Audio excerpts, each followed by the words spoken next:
moi da actualidade, como é o yoga e a súa filosofía. Para ahondar nel está con nós Miguel Agulla, Madana no mundo do yoga, que é profesor de yoga, coñecido en toda España, Sudamérica e Europa pola súa actividade yógica. Preparou a miles de estudiantes en cursos de formación e difusión de yoga en ditos países, así como na India. Dirixe con frecuencia retiros, conferencias, encontros de natureza yógica, médica e científica. Moi boas noites, Madana. Boas noites. Non sei se me quedou algo atrás porque sei que é moi extenso o teu currículum. Perdóame se é así. No, eso es suficiente. Simplemente te ha sobrado el nombre de Miguel, puesto que mi nombre es Manuel, pero está muy bien. Pues foi un gran fallo, non? Son as prisas. Para comenzar, o meu entender, o yoga se consigue, o sea, co yoga se consigue un crecemento persoal, saúde e coñecemento. É isto certo? Sí, perfectamente. Digamos que el yoga es la ciencia de la vida, es esa ciencia que realmente engloba todo aquello que empuja al ser humano hacia el desarrollo, tanto a nivel físico como mental y asimismo a nivel espiritual. Por lo tanto, el yoga es una metodología perfectamente diseñada por grandes maestros que no solamente han alcanzado, digamos, bienestar físico, puesto que nuestro cuerpo físico es un componente, digamos, de nuestro ser, pero el cuerpo físico no es otra cosa que la expresión material de nuestra mente. Y por lo tanto, de acuerdo con nuestros pensamientos, así se van manifestando en nuestro organismo un estado, digamos, de bienestar, de energía y de salud, o por el contrario, pueden llegar a producirse ciertas disfunciones, ¿no? Pero el yoga, por otro lado, no se queda meramente en estos aspectos del ego, con lo que nosotros realmente nos identificamos, que es el cuerpo y la mente, sino que hay infinidad de técnicas que ayudan a trasladar al ser humano hacia otros niveles de conciencia, hacia otras dimensiones, hacia otros estados que son estados internos, interiores, pero que absolutamente todos, sin excepción alguna, podemos llegar a alcanzar. Esta es la maravilla del yoga. Maravilla. É dicir tamén que Manuel Agulla, Madana, dirixe unha asociación de yoga Sananda en Vigo. E aí ven a miña parte máis difícil, porque fue un extenso programa sobre actividades yógicas baseadas en ensinanzas orixinais del Raja Yoga, de Pantajali, las prácticas descritas en el Hatha Yoga Pradipika, me corrixe se o digo mal, en la profunda filosofía Vedanta, e aínda moitísimas máis cousas. É tan complexo como parece todo isto, ou podíamos explicarlo máis sinceramente? Sí, francamente es muy complejo, puesto que posiblemente aquellas personas que nos están viendo en estos momentos consideren que el yoga es una mera relajación, o prácticamente aquellos que lo realizan viven como adormecidos en una nube, o consideran que el yoga es meramente unas posturas un poco complejas y complicadas. El yoga es parte de eso, pero el yoga realmente tiende a llevar al ser humano hacia un nivel de evolución suprema, superior, y eso es lo que hace que el yoga tenga esa grandeza y esa gran aceptación por grandes médicos, por grandes científicos, por aquellas personas que son buscadores del por qué nos encontramos aquí, el por qué yo nazco en una familia y no en otra, por qué nazco en un lugar y no en otro, por qué este mundo misterioso no se desvela tal como debiera ser y uno vive realmente dentro de las entrañas del misterio, ¿no? Así que el yoga es tan profundo, tan intensamente profundo, que hay distintos caminos, distintas vías, métodos para llegar a alcanzar, digamos, el bienestar. É ese coñecemento que falábamos antes, non? Que encontras ese coñecemento sobre ti tamén. Exactamente. Los seres humanos tendemos a buscar un estado de dicha, de perfección y de bienestar fuera, pero como ninguna cosa es duradera, ninguna cosa es permanente, ni el propio cuerpo, ni el propio individuo, nunca hay una plena satisfacción. El yogi realmente lo que hace es ahondar en el conocimiento de su mente. Usa la mente como si fuese un laboratorio. E investigando, por lo tanto, en sus estados de conciencia, en sus niveles de conciencia, llega a crear, o a eliminar, más bien diría yo, esos estados de desdicha, de frustración y de infelicidad que siempre corresponden a los deseos. Siempre estamos deseando. Y aun cuando tengamos tantas y tantas cosas, hay una insatisfacción interior que nadie puede llenar. Y entonces, el llevar a cabo, el cumplir tantos deseos como nos sea posible, pensando que vamos a realizar nuestros sueños, y vamos a obtener la dicha que tanto buscamos anhelosamente fuera de nosotros, es como si un mosquito nos está molestando, matamos el mosquito y resulta que vienen 100 al funeral de este. Con los deseos pasa exactamente igual. Cumplimos un deseo pensando que vamos a lograr plena satisfacción, pero sin embargo hay infinidad de deseos aguardando para que podamos satisfacerlos, ¿no? Por lo tanto, la mente no es otra cosa que un constante desear, puesto que hay cierta infelicidad en nuestro interior y falta, digamos, de plenitud y de perfección. Sobre todo en la vida na que estamos a vivir agora mesmo, a vida actual de consumo, produce moitísimo estrés. Hai prestixiosas revistas que recomendan o yoga como ejercicio para vencer o estrés. ¿Esto certo? Pode vencelo? Es muy cierto, porque el yoga es eminentemente práctico, por otro lado. Aparte de la propia filosofía, que es muy profunda y que requiere su estudio y su práctica durante no solamente una vida, sino vidas, puesto que aquí entraríamos en eso que se llama la doctrina de la reencarnación, ¿no? Teño para falar Pero bueno, después. posteriormente entonces podemos tocar este tema. No obstante, yo creo que esas personas que nos escuchan necesitarían, o todos necesitaríamos, poner en práctica para mejorar nuestro sistema psicofísico 5 principios que son requisitos indispensables para gozar y disfrutar de la vida a plenitud, a pleno rendimiento, ¿no? Por ejemplo, vivir en principio no es otra cosa que respirar. Y cuando una persona respira mal, automáticamente, al haber una conexión íntima entre la mente, la respiración y todo nuestro cuerpo, se produce ciertos estados de ansiedad, angustia, hay ciertos estados de depresión, fobias, fatiga, insomnio, pero que mediante unas técnicas sencillas de pranayama, que son técnicas de respiración, automáticamente se produce un comportamiento distinto en nuestros estados cerebrales, en nuestros estados mentales, y los 60 trillones de células que configuran nuestro cuerpo físico van a sentirse exultantes, llenas de vida, llenas de energía, puesto que están recibiendo una maravillosa oxigenación, una maravillosa vida, con lo cual va a dar lugar que mejore la atención, la concentración, la memoria, y automáticamente este vehículo inigualable que nosotros tenemos, que es el cuerpo físico, va a funcionar a pleno rendimiento. Tengan en cuenta, aquellos que nos escuchan por otro lado, que es a quienes nos dirigimos, que a veces respiramos mejor por una fosa que por la otra. Cada 3 horas hay un cambio en el flujo de la energía pránica, que se llama, de una fosa a otra. Bien, pues cuando hay una continuidad del flujo respiratorio por una fosa más allá de 4 horas, señal de que se va a producir algún tipo de alteración.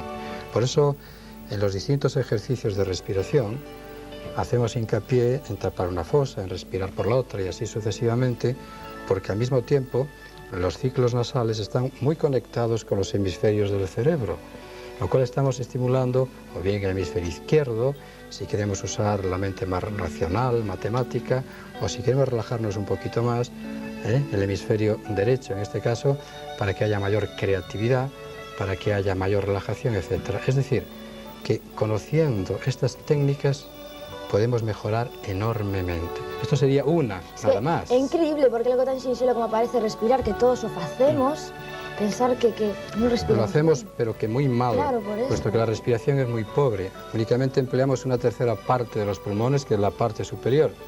Y eso, evidentemente, mantiene uno crispado, tensionado, contraído. Y, evidentemente, por no extenderme en esta cuestión, yo pasaría a otro punto de los 5 que he mencionado, que en este caso son las asanas o posturas de yoga. Hay 840.000 posturas como mínimo. No nos da tiempo a hacerlas todas esta noche. Estamos vendo na televisor tamén pero posturas. Se puede observar cómo a través de las posturas se plasma una hermosísima estética. Es decir, el cuerpo gana en dignidad, gana en presencia. Es decir, que hay una aristocracia del cuerpo y esa corresponde a las posturas del yoga, por decirlo de alguna manera. Pero estas posturas, que son de extraordinario valor en lo que a la salud del cuerpo y de la mente respecta, cuando uno las realiza, las ejecuta, las lleva a cabo, las hace con plena atención. Nunca va a haber ningún tipo de lesión en aquellas personas que son dirigidas adecuadamente por un profesor competente, por otro lado. Pero digamos que los 800 músculos que más o menos tenemos en nuestro cuerpo comienzan a funcionar a pleno rendimiento. Asimismo, tenemos unos 400 ligamentos para que haya mayor movilidad, elasticidad en las articulaciones. La columna vertebral, que es el eje del cuerpo, es elástica, flexible, fuerte, poderosa, eliminando así, pues qué sé yo, las desviaciones laterales de la columna, que se llama escoliosis, o cuando se hunde en exceso, por ejemplo, sobre todo a nivel inferior, a nivel lumbar, una lordosis, o cuando hay una curvatura excesiva, una cifosis. Es decir, hay una corrección plena de la columna. Y es tan importante, por otro lado, que la columna vertebral no es otra cosa que, a través de la médula espinal, la prolongación de nuestro cerebro. De ahí que las órdenes, digamos, motoras y las órdenes sensoriales, las órdenes que se reciben, que captamos, y las órdenes que enviamos tengan que transcurrir a lo largo de la columna vertebral, ¿no? Y que sea tan importante movilizar bien toda esa zona para dotarla de energía. Y luego, estas posturas comprimen distintos órganos internos, lo cual da lugar a que se recibe un masaje maravilloso, y asimismo el envejecimiento prácticamente disminuye en un porcentaje elevado. Hay una gran longevidad, porque se está dotando a las células de una perfecta circulación sanguínea. Y luego un componente sumamente importante es aquel que tiene que ver con nuestra mente, porque la mente está plenamente integrada en lo que uno hace, está aquí ahora, hay plena conciencia del momento presente, y es cuando la mente adquiere realmente un gran poder, y ello da lugar a que no haya miedo, a que no haya temor, a que cuando uno ejecuta una labor, una acción, un trabajo determinado, sin duda alguna tenga verdadero éxito, y luego uno controla a sí mismo la respiración. Por lo tanto, simplemente son dos principios nada más, y luego hay otro que viene a ser la relajación. Vivimos una sociedad tremendamente estresada, llena de prisa, de agitación. Siempre estamos contraídos en todo instante, y ello da lugar a que seamos incapaces de disfrutar realmente de la vida. Bueno, ¿por qué vivir tan tensionado, tan temeroso, si hay que aceptar aquellas cosas que nos ocurren, puesto que vivimos en un mundo de dualidad, placer y dolor? Y asimismo hay una serie de técnicas de relajación, de autosugestión, de autohipnosis, etcétera, que en vez de enviar órdenes permanentes de tensión y de acción, uno tiene que desconectar. Y tanto es así que hay personas que se acuestan por la noche muy fatigadas y al día siguiente se levantan todavía mucho más, sí, ¿verdad? Puesto que la mente subconsciente sigue trabajando las 24 horas del día, y uno no se ha deshecho realmente a la hora de acostarse de la tensión que lleva encima, y mediante unas técnicas sencillas de autosugestión, enviando simplemente órdenes de descanso a todo el organismo, recorriéndolo mentalmente desde los pies hasta la cabeza, automáticamente la energía se desbloquea y fluye. Recorriendo con la mente, nada más. Recorriendo con la mente nada más. Mentalmente. Sí. Y luego el cuerpo físico actúa de acuerdo con los estados mentales, ¿no? Estos serían ya 3 puntos. Y otro sumamente importante que apenas cuidamos en Galicia es la alimentación. En lo que uno come, en eso se convierte. Yo abogo por un tipo de dieta natural, exenta de, bueno, carne y pescado, muy difícil en nuestra tierra, por otro lado, y de marisco, ¿no?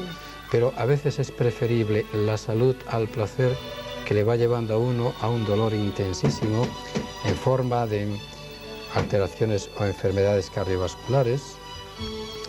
Puede surgir un infarto en un momento dado de corazón, un infarto cerebral, o incluso el cáncer, y todo ello realmente, de acuerdo con las últimas investigaciones y estudios científicos, está tan directamente relacionado con la alimentación que es increíble, porque nuestra estructura, nuestro organismo, necesita de un tipo de alimentación que corresponda al nivel vibratorio de nuestro cuerpo, y cuando eso se altera, automáticamente las células protestan, se multiplican y da lugar pues a un cáncer, lo cual es nefasto. Eso sería la dieta adecuada. En mi opinión, una dieta cuanto más vegetariana, mejor. Que nadie se moleste si digo y menciono meramente a un escritor que era Bernard Shaw, muy ingenioso, que murió a los 92 años, y él era vegetariano y decía: no quiero que mi estómago sea un cementerio de cadáveres, ¿no? Y por último... Ya o quinto, ¿no? Y por último tendríamos eso que se llama el pensamiento positivo. Una mente positiva es como la luz del sol, que no da lugar a que la oscuridad aparezca. Y eso es lo que distingue una personalidad de otra.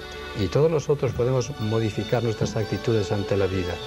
Y eso da lugar a que haya estados de atención, de concentración, y eso nos lleva, digamos, a la técnica más importante del yoga, que sería eso que se llama la meditación.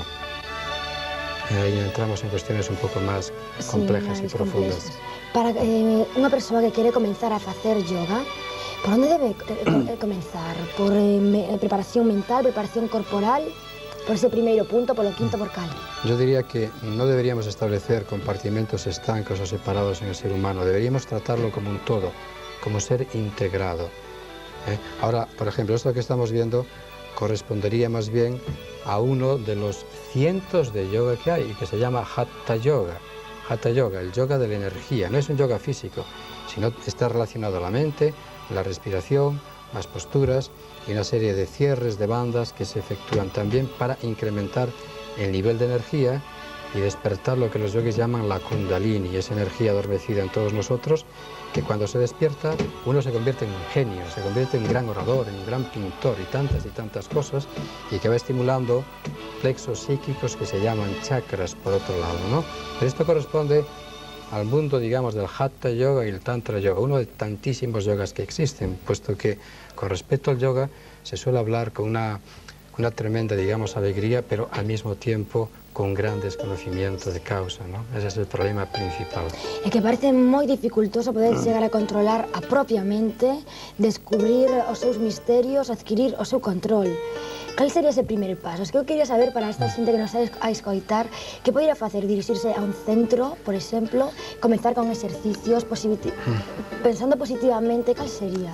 Mira, hay un viejo adagio oriental que dice que para andar 1000 millas hay que comenzar dando el primer paso, lo cual es muy cierto. Pueden comenzar a través de un libro, sintiéndose motivado y adquiriendo información por una persona que lo practique, alguien que les dirija. Hay tantas y tantas maneras. Lo primero que se necesita para comer es tener hambre. Lo primero que se necesita para la práctica del yoga es desear practicar con cierta intensidad. Tiene que haber un despertar. Tiene que haber exactamente un despertar, un dirigirse hacia una búsqueda determinada, pero no búsquedas superiores. Hablamos de cosas comunes. Si uno quiere mejorar su vida, pues ya practica ciertas técnicas de yoga terapia o yogoterapia, es decir, terapia del yoga aplicada a la vida de cada cual, independientemente de cualquiera que sea la profesión de la persona, ama de casa, obrero, un profesional independiente, es igual, puesto que todo el mundo tenemos que hacer cosas en la vida y lo más importante es la actitud. Hay un libro hermosísimo que se llama el Bhagavad Gita y que define con claridad el tipo de acción que uno tiene que llevar a cabo para no sufrir en la vida. Cada vez que llevamos a cabo una acción siempre estamos esperando automáticamente recibir algo a cambio. Esas expectativas es lo que hace sufrir al ser humano. La acción sin expectativa, como dice el Tao Te Ching, o la acción lleva a cabo tus acciones sin los frutos de la acción, dice Krishna en este hermosísimo libro que realmente dota a uno de un tremendo conocimiento mediante la práctica, porque un gramo de práctica en realidad vale más que toneladas de teoría. Y aprovecho para contar una breve historia, si me lo permites. Sí, por supuesto. Porque a veces vivimos desasosegados, inquietos, estamos insatisfechos, independientemente de que tengamos una magnífica familia, magnífico trabajo, etc. Pero hay siempre algo que no nos llena, una especie de vacío interior. Y el cielo, el infierno, realmente es un estado mental. La mente es una especie de ladrón que nos roba la calma. Bueno, pues resulta que un paisano nuestro, un gallego, decide hablar con su Dios un día que le permita visitar el cielo y el infierno. Así que allá se va primeramente al infierno y llega la hora de comer y entra realmente en el comedor hermosísimo, una mesa hecha de mármol de Carrara o de Porriño en este caso, y con unos candelabros de oro. Se sientan los comensales y resulta que todos ellos tienen atados a sus brazos una especie de palillos más arriba de los codos y sobresalen los dedos, con lo cual no pueden flexionar los codos para llevar el alimento a la boca. Así que tienen los brazos extendidos y ¿qué es lo que hacen? Cogen el alimento, lo tiran al aire, abren la boca, una porción mínima entra en la boca y el resto se desparrama por encima de la mesa. Bueno, así que ya sabe más o menos lo que es el infierno en esa visita que ha hecho. Se va al cielo, llega la hora de cenar y contempla que prácticamente no hay diferencia alguna. Misma mesa, los candelabros de oro, llegan los comensales y se sientan igual. Y ve que asimismo tienen esa especie de palillos en sus brazos. Dice, bueno, no comprendo cuál es la diferencia entre el cielo y el infierno. Unos a otros, a lo mejor. Así que, bueno, llega la hora de comer, extienden los brazos y ¿qué es lo que hacen? Que en vez de lanzar hacia arriba, si me enfoca la cámara, se puede apreciar mejor ahora, en vez de lanzar, digamos, ese alimento hacia arriba, sí, como han hecho aquellos que viven en el infierno, coge el alimento, gira y dice, toma. Unos a otros. Exacto. Entonces, en la medida en la que uno da, en esa misma medida recibe. Este es el misterio real de la vida, que no lo es tanto cuando uno modifica su actitud, ¿no? O que parece ser moi importante tamén no yoga, o que falabas antes sobre a lei do karma, reencarnación e vida despois da vida. Tamén algo moi complexo que non temos tempo para falar no programa, pero un pouquinho, moi brevemente, sí, sería moi interesante. Hombre, es un tema fascinante, ¿no? Es un tema fascinante, pero que realmente primero hay que estudiar en profundidad, practicar y posteriormente experimentar, porque la creencia real depende de la experiencia, no porque alguien nos diga algo. Bueno, la vida es misteriosa, las cosas no ocurren por casualidad. Donde realmente hay un efecto, tiene que haber una causa que lo motive, ¿eh? Y entonces nosotros somos los dueños de nuestro futuro, somos los arquitectos de nuestra vida. Así que en nuestra forma de pensar, de acuerdo con el pensamiento, se van a generar unas reacciones posteriores. Y nosotros vamos recogiendo lo que nos ocurre en la vida, que no es eso que se llama el destino, que alguien nos envía un cáncer, aquel envía 20 millones de pesetas, etcétera. No es así. Nosotros somos los hacedores de nuestra vida de acuerdo con nuestra forma de actuar. Pongamos por caso, si me ocurre, sin ir más lejos, pues Elute estuvo en la cárcel, sí, y sin embargo a través de su esfuerzo se ha convertido en un abogado. Y otras personas en la cárcel, pues, desafortunadamente, pues bueno, se drogan y sufren tremendamente. Es decir, uno modifica sus criterios, sus actitudes, y esas acciones van a producir unos frutos que uno recoge. Y las vidas no son otra cosa que una sucesión que corresponde a la evolución del ser humano. Y en tanto en cuanto uno nos rompe esa rueda de muertes y nacimientos, eso que se llama la reencarnación, evidentemente hasta que uno logre la libertad, hasta que uno no alcance la trascendencia absoluta o el conocimiento pleno, tiene que venir a la vida, puesto que la vida es una escuela donde uno aprende. O es como un libro que uno escribe distintos capítulos y cada muerte es un capítulo que se cierra para reiniciar otro y así sucesivamente, ¿no? Y una vez que uno, no hay que temer a la muerte como tal no existe, es un cambio de conciencia en realidad, como nos ocurre todas las noches. Ahora estamos en estado de vigilia, esta noche nos acostamos y la vida física desaparece, puesto que entramos en una dimensión mental distinta. Bueno, desaparece el cuerpo físico, pero hay distintos planos astrales donde uno permanece un tiempo determinado hasta que, una vez que pasa el karma que le corresponde en tales planos, para reiniciar un encuentro, un reencuentro con esta vida, y así uno entra en una familia o en otra, en un lugar o en otro. Es decir, que nunca hay mera casualidad.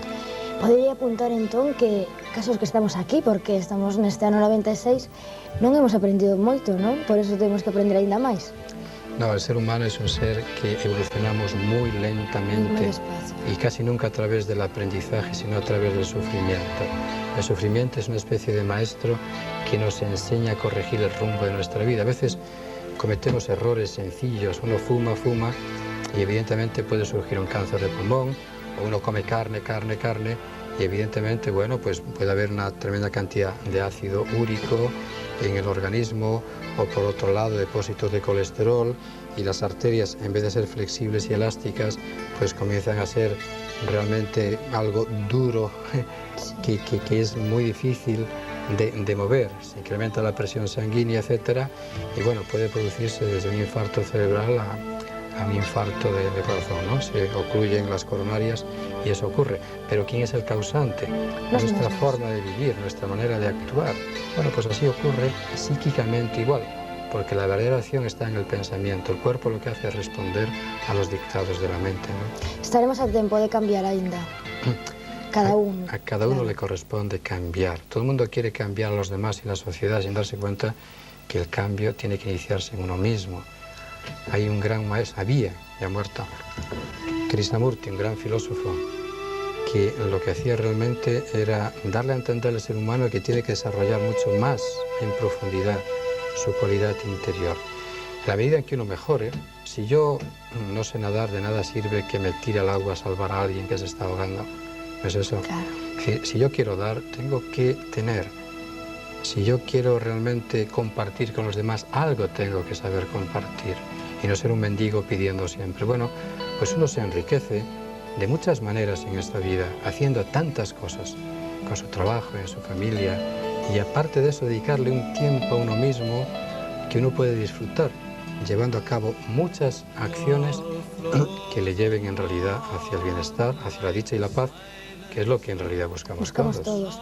Sé, para rematar, porque nos queda muy poquinho tempo, Madana, ¿nos podías contar algún método de concentración para cualquier persona en su vida diaria, en sus estudios? Sí, muy sencillo. La falta de concentración es lo que produce mucha desdicha e infelicidad. Pues bueno, sencillamente, una vela como esta que tenemos aquí encendida, Sí, una vela normal, ¿no? Podemos colocar en casa, cuando estemos solos, tranquilos, que nadie nos moleste, y entonces uno se sienta a la altura de la vela o bien en el suelo, en una silla, y la mira fijamente. La llama de la vela es el objeto de la atención. Ahí uno fija la concentración mental durante 3 o 4 minutos y luego durante un periodo similar de tiempo uno cierra los ojos y a la altura del entrecejo uno intenta visualizar la llama de la vela. Habrá infinidad de pensamientos que surgen, que se cruzan en la mente, un gran parloteo mental, etc. Pero uno tiende a llevar la atención hacia el objeto de la concentración. Uno dirige la atención hacia ahí, canaliza la atención mental. Y a la medida en que uno va practicando, en la mente subconsciente va quedando muy grabado la técnica de concentración. Y cuando uno conduzca, y cuando uno esté remando, y cuando uno esté limpiando el pescado en casa, y cuando uno esté trabajando en una oficina, en un taller, centra la mente y ya está desarrollando un estado de concentración realmente interesante. Increíble. Ben, Madana, pues temos que rematar o programa, pero penso que intentarei robarte un pouquiño máis tempo para que estés con nós en Noite Meiga outro día e podamos seguir falando desto. Encantado. Si me permites un solo minuto decir que, bueno, a veces requiere un pequeño sacrificio, ¿no? Ya he dicho antes que no hay beneficio sin sacrificio. Yo recuerdo que a veces cuando voy a la India, en los Himalayas, en esas cuevas, pues bueno, yo me someto a alguna prueba determinada que luego realmente me permite enfrentarme a situaciones, ¿no? Las situaciones se puede enfrentar uno a ellas cuando adopta posturas de positividad y no se deja vencer, puesto que si no, psicológicamente la mente decrece en su nivel de energía y no puede enfrentarse a unas situaciones que se nos presentan en la vida. Lo que más recomendaría es la práctica del yoga y luego también la meditación. La meditación dota de un gran poder interior y uno puede modificar su existencia. Pues moitísimas gracias, e gracias a Marta e a Roberto, que han estado todo este programa con nós, sin parar, practicando un montón de posturas de yoga que non, a mí personalmente me parecen moi difíciles, moi difíciles. Todos pueden practicar, hacen un vídeo de esto en su casa y pueden practicar un yoga realmente hermosísimo, serio, y que puede proporcionarle un gran estado de bienestar psicofísico, es decir, tanto a nivel mental como a nivel físico. Pois oxalá que hoxe no programa pois intentemos que alguén se adique ou se incline hacia o yoga con este programa. Gracias, Madana. Gracias a ti. E gracias a todos vostedes por estar con nós en esta entrevista sobre yoga en Noite Meiga, pero non rematamos o programa. Eu estarei de novo con vos despois da publicidade e Juan Balchada ten unha sorpresiña. Ata agora, máis nada.